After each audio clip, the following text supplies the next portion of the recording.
and welcome back to my YouTube channel. Thank you so much for watching.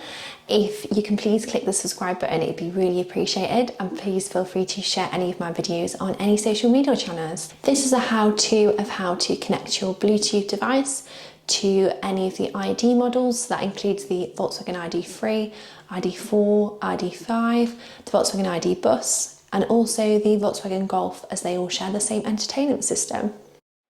So don't worry if your screen looks slightly different. It might be it's got a different background colour, but if you click the blue square, again it might be a different colour on your vehicle. Then if you navigate through to telephone, it will then display the name of the vehicle at the bottom here, which is my VW 7065. So of course I'm using an iPad, but any Apple devices will look very similar. So you'd go into settings, Bluetooth, and then you'd search in your available devices. For an Android device, it'd be very similar. You'd go into settings, connections, Bluetooth, and then again search down in your available devices for my VW 7065. Very similar on most phones.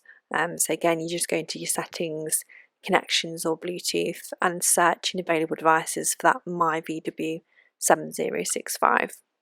It'll then come up on the vehicle and ask you if the passcode matches what shows on the device.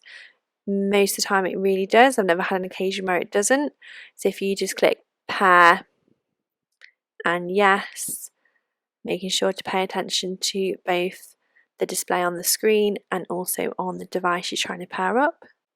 If your car is compatible for Apple CarPlay or Android Auto or Google Mirror Link, it will then normally come up and say, do you want to use Bluetooth, or do you want to use Apple CarPlay, or do you want to use Bluetooth, or do you want to use Android Auto or Bluetooth and Google Mirror Link?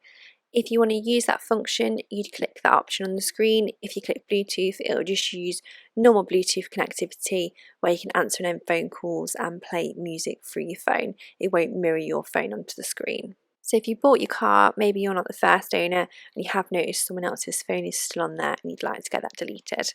If you go into settings and then scroll through to mobile devices, you can then find the phone in the list or the Bluetooth device.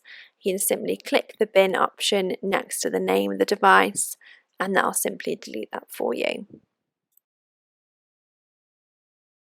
Thank you for watching, and please make sure to subscribe to keep an eye on the channel for my upcoming videos. Thank you so much.